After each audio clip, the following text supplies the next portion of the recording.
வணக்கம். All in one zone devotion சேனலுக்கு உங்களை அன்புடன் வரவேற்கிறேன். இன்னைக்கு நம்மளுடைய சேனலில் நாளைக்கு தைப்பூசம் நாள் இல்லையாங்க, சிறப்பு வாய்ந்த நாள். நாளைக்கு நம்ம ஸ்பெஷல் கோலம் ஒன்று கற்றுட்டு போட போகிறோம். அதாவது அற்புதமான சக்தி வாய்ந்த கோலம். அந்த கோலம் நாளை கண்டிப்பாக உங்களுடைய பூஜை ரூமில் நீங்கள் போட வேண்டும். கண்டிப்பாக அதை போட்டு அதன் மேலே விளக்கை ஏற்ற வேண்டும். இது எப்படி இந்த கோலம் போடுறது அப்படின்னு நம்ம பார்க்கலாம். ரொம்ப எளிமையான ஈஸியான கோலம் தான். தைப்பூச தின கோலம். இது செவ்வாய் வெள்ளியில் போடலாம். சரி, வாங்க எப்படி போடுறது அப்படின்னு பார்க்கலாம். அதாவது இது கிருத்திகை அன்னைக்கும் போடலாம், சஷ்டி அன்னைக்கும் போடலாம். சரி, வாங்க எப்படி போடுறதுன்னு பார்க்கலாம். அந்த கோலம் முதல்ல இடத்த நல்லா சுத்தம் பண்ணிக்கோங்க. தண்ணி ஊற்றி நல்லா தொடச்சிக்கோங்க.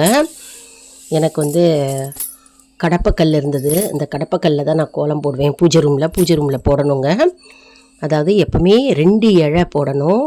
மேலே 2 இழை கோலமும், அப்புறம் கீழேயும் ரெட்டை கோடு போடணும். ரெட்டையாக ஸ்ட்ரைட்டாக கோலம் போடணும். எல்லோரும் போட்டுட்டு வந்திருப்பீங்க இது வரைக்கும். செவ்வாய் வெள்ளி இது தெரியாதவங்களுக்கு ரொம்பவே யூஸ்ஃபுல்லாக இருக்கும். இப்போது இதுவும் ரெட்டை, எப்பவுமே ரெட்டை இழை இழக்கணுங்க. நான் அரிசி மாவில் தான் கோலம் போட்டேன். அரிசி மாவில் தான் போடணுங்க பூஜை ரூமில். ரொம்ப விசேஷம். அரிசி மாவை அரைச்சி வச்சுக்கோங்க முன்னாடியே.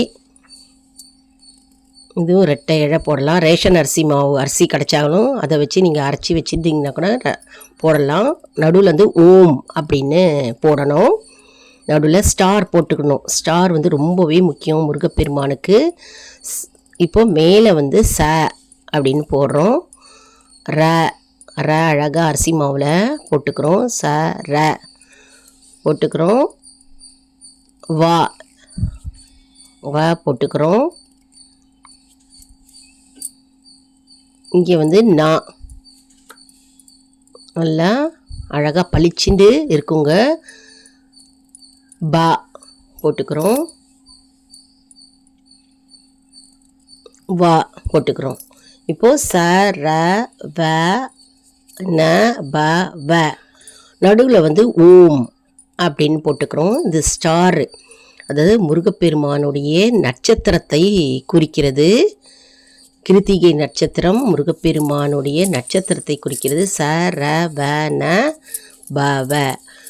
அதனால் இந்த ஸ்டார் இருக்குது பாருங்கள். இந்த நட்சத்திரத்தில் நம்ம 6 விளக்கு, அகல் விளக்கு ஏற்றணும். நெய் தீபம் ஏற்றணும். நம்ம மற்ற இடத்துலலாம் மஞ்சள் வச்சுக்கிறோம். மஞ்சள் வச்சுட்டு அது மேலே குங்குமத்தை வச்சுக்கிறோம். ஓரப்பக்கத்தில் இந்த ஸ்டாரில் ச ர வ ந பவ, சரவண பவ. இந்த மந்திரத்தை நாளைக்கு தைப்பூசத்தன்னைக்கு 108 முறை உச்சரிக்கணுங்க, ஜபிக்கணும் கண்டிப்பாக. இப்போ இந்த கோலம் போட்டிருக்கோம் பார்த்தீங்களா, இந்த கோலத்தில் அதாவது 6 அகல் விளக்கு ஏற்றணும். வெத்தலை வச்சு வெத்தலை மேலே விளக்கு ஏற்றுறவங்க இருக்காங்க, அப்படியும் ஏற்றலாம். வெத்தலையை பன்னீரில் போட்டு தொடச்சிட்டு அதில் சந்தன குங்குமம் இட்டுட்டு என்ன பண்ணணும்னா, நீங்கள் அகல் விளக்கு, நெய் தீபம் அல்லது நல்லெண்ணெய் தீபம் ஏற்றலாம். பஞ்சு திரி போட்டு ஏற்றுங்க. பஞ்சு திரி போட்டாக்க கறி பிடிக்காமல் இருக்கும். நல்லா அழகாக நின்று நிதானமாக எரியும் பஞ்சு திரி. நூல் திரி கறி பிடிக்குது, கொஞ்சம் கருப்பாக ஆகுது. இது அமைதியாக நிதானமாக எரியும், நல்லாவும் இருக்கும் பஞ்சு திரியில். அதனால் பஞ்சு திரி போட்டு ஏற்றலாம். தீபம் 6 தீபம் கார்த்திகை பெண்களாகிய 6 பெண்களை குறிக்கிறது. அதான் கார்த்திகை நட்சத்திரம், கிருத்திகை நட்சத்திரம். நல்லா 6 தீபம் நம்ம ஏற்ற வேண்டும். தைப்பூசம் இல்லையா, மிகவும் சிறப்பு வாய்ந்த நாள் இல்லையா. நாளைக்கு முருகப்பெருமானுக்கே உரிய நாள். நமக்கு முருகப்பெருமான் அன்னை பார்வதி இடமிருந்து வேலை வாங்கிய நாள். நாளைக்கு அசுரனை வதம் செய்து வென்ற நாள். அதனால் நம்ம முருகப்பெருமானுக்கு 6 தீபம் ஏற்ற போகிறோம் நாளைக்கு. நல்லா கோலம் போட்டு வச்சுக்கோங்க அழகாக பூஜை ரூமில். ச ர வ ந பவ முக்கியமான இது அதிசக்தி வாய்ந்த இந்த கோலம்ங்க. இந்த கோலத்தை போட்டுட்டு அது மேலே தீபம் ஏற்றணும். தீபம் ஏற்றினா சக்திகள் அதிகம் இல்லையா. எப்பவுமே சக்கரத்துக்கு சக்தி அதிகம், அதனால் எந்திரத்துக்கு சக்தி அதிகம் இல்லையா, அதனால் இதில் வந்து இந்த மாதிரி ஸ்டார் கோலம் போட்டு நட்சத்திரம் கோலம் போட்டுட்டு நீங்கள் வந்து அகல் விளக்கில் 6 அகல் விளக்கில் நெய் தீபம் அல்லது நல்லெண்ணெய் தீபம் ஏற்றி வழிபட்டால் வந்து மிகவும் சக்தி வாய்ந்தது, அற்புத பலனை தரும். இந்த அதிசயத்தக்க சக்தி வாய்ந்த முருகப்பெருமானின் கோலம். அதனால் இந்த கோலத்தை வந்து நாளைக்கு அனைவரும் வரைவோம். மற்றும் வந்து நம்ம வாசல்லையும் கோலம் போடணுங்க. வாசலில் நீங்கள் வந்து படிக்கோலம் தெரிஞ்சால் படிக்கோலம் போடலாம், காவி போட்டு காவி கோலம் போடலாம். வீட்லேயும் வந்து பூஜை ரூமில் அழகாக டெக்கரேட் பண்ணிக்கோங்க. பின்னர் முருகப்பெருமான் படம் இருந்ததுன்னா முருகப்பெருமான் படத்தை வந்து சந்தன குங்குமம் வைங்க, பூக்களால் அலங்காரம் செஞ்சுக்கோங்க முருகப்பெருமான் படத்தை. அப்புறம் தூபம் தீபம் காண்பியுங்க. உங்களுக்கு தெரிந்த மந்திரம், எந்த மந்திரம் இருந்தாலும் நீங்கள் சொல்லலாம். அப்படிலாம் முருகன் போற்றி வழிபாடு இருக்குது பார்த்தீங்களா, நான் ஏற்கனவே அப்லோட் பண்ணியிருக்கேன் நம்மளுடைய சேனலில். ஓம் அப்பா போற்றி, ஓம் அரணே போற்றி, ஓம் அழகா போற்றி அப்படின்னு 108 போற்றிகள், முருகப்பெருமான் போற்றி வழிபாடு நான் ஏற்கனவே அப்லோடு பண்ணியிருக்கீங்க. அதை போய் பார்த்து நீங்கள் வந்து அர்ச்சனையாக செய்யலாம். முருகப்பெருமான் பாதத்தில் வந்து பூக்களை போடலாம்.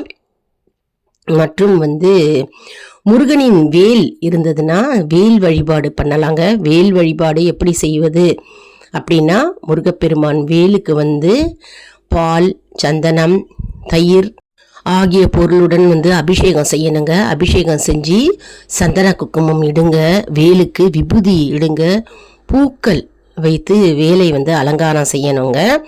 அலங்காரம் செஞ்சுட்டு இந்த முருகப்பெருமானுடைய வேல் வந்து ஒரு அரிசி மேலே தாம்பாளத்தில் தான் நம்ம நிற்க வைக்கணுங்க. அரிசியில் தாம்பாளத்தில் நிற்க வைக்கணும் முருகப்பெருமானுடைய வேல். நீங்கள் வந்து முருகப்பெருமான் வேல் வழிபாடு கண்டிப்பாக நாளைக்கு தைப்பூசம் அன்னைக்கு நம்ம செய்யணும். வெற்றிவேல் இல்லையா, வெற்றிவேல் வீரவேல், சுற்றி வரும் பகையை அழித்த வேல். முருகப்பெருமானுடைய வேலுக்கு வந்து அவ்வளோ சக்தி இருக்குங்க, அவ்வளோ பவர். அதனால் நாளைக்கு முருகப்பெருமானை நினைத்து நம்ம முருகப்பெருமானுடைய வேலுக்கு வந்து அபிஷேகம் ஆராதனை செய்யணும். அதுக்கு தூப தீபம் காண்பீங்க. மற்றும் வந்து பிரசாதமாக நீங்கள் வந்து எது வேணாலும் செய்யலாங்க. பால், சக்கரை பொங்கல், பாயசம் அப்படின்லாம், வெற்றிலை பாக்கு, பழம், பழம் வைத்து நெய்வேத்தியம் பண்ணலாம். எது வேணாலும் நெய்வேத்தியம் பண்ணலாங்க. கல்கண்டு திராட்சை இல்லை பேரிச்சம்பழம் அது வச்சும் நெய்வேத்தியம் பண்ணலாங்க. வேல் அப்படி இல்லை அப்படின்றவங்க வந்து கவலைப்பட வேண்டாம். மனதிலேயே நீங்கள் வந்து முருகப்பெருமானை நினைத்து கொள்ளுங்கள். அந்த வேலை நினைங்க, மனதில் நினைத்து ஒரு 5 நிமிடம் வந்து கண்ணை மூடி தியானம் செய்து அந்த முருகப்பெருமானுடைய வேலுக்கு வந்து மனதார பால் அபிஷேகம், தயிர் அபிஷேகம், பன்னீர் அபிஷேகம், சந்தன அபிஷேகம் எல்லாம் செய்யுங்க.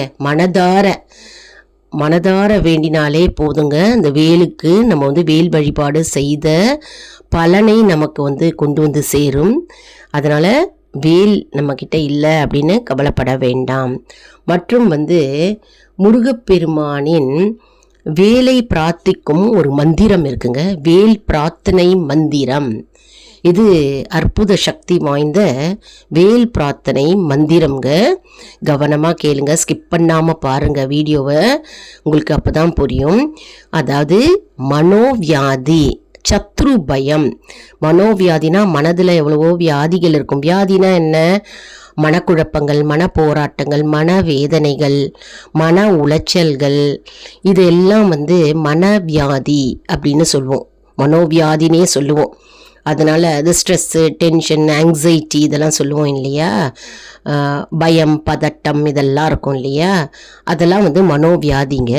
சத்ரு பயம் அப்படின்னா பகைவர்களால் உண்டாகும் பயம். பகைவர்கள் அப்படின்னா துரோகிகள் சொல்லலாம், விரோதிகள் சொல்லலாம், மற்றும் எதிரிகள் சொல்லலாம்.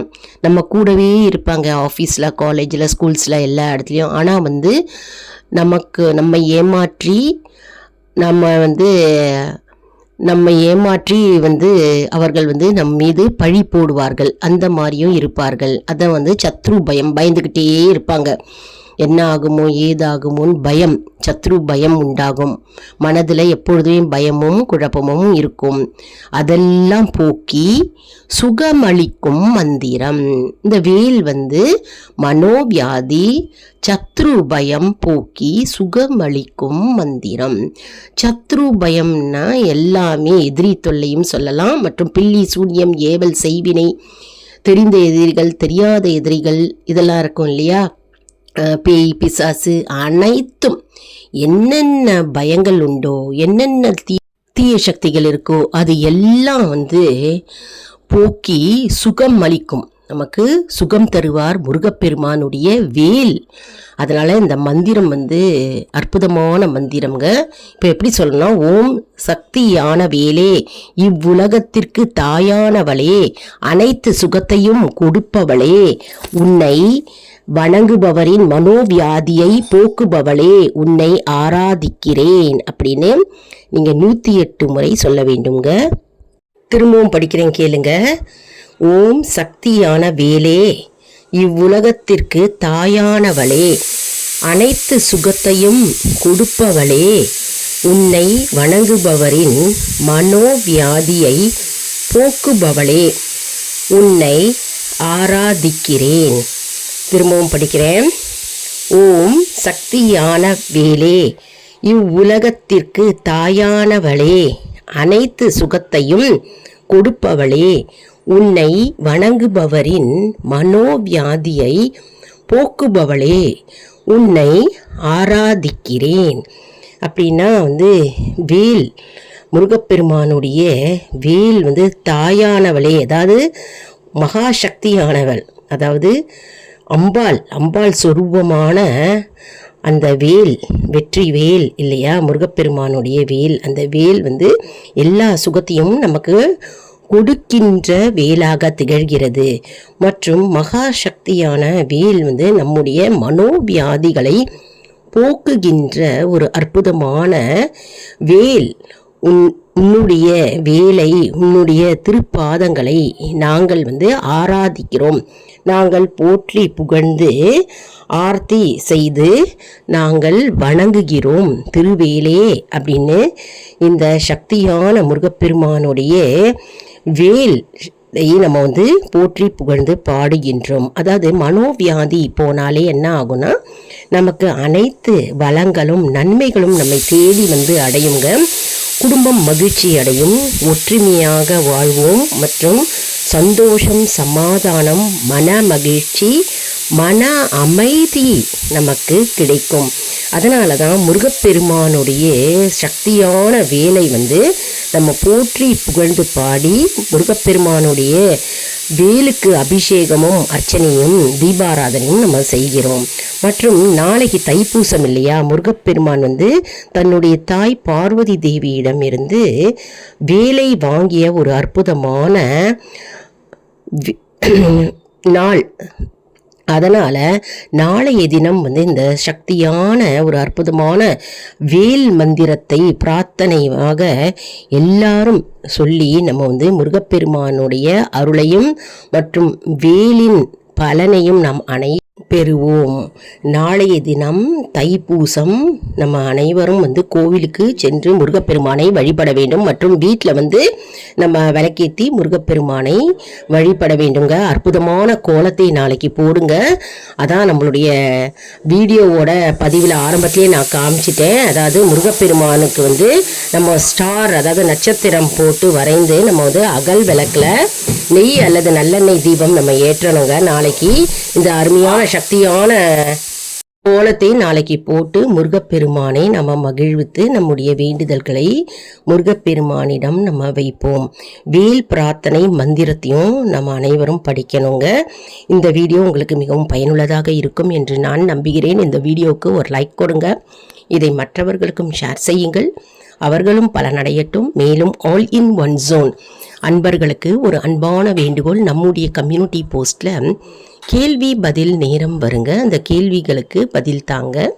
இதன் மூலம் நம்முடைய ஆன்மீக பயணம் எப்படி இருக்கிறது என்பதை நாம் தெரிந்து கொள்ளலாம் இல்லையா?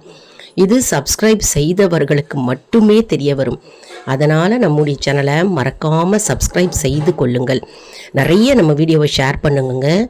அதாவது நிறைய பேருக்கு தெரியாதவங்களுக்கு இது அவர்களுக்கு போய் சேரும்போது அவர்கள் பலனடைவார்கள் இல்லையா? அதன் மூலம் நமக்கு தானாகவே பலன் சேரும்.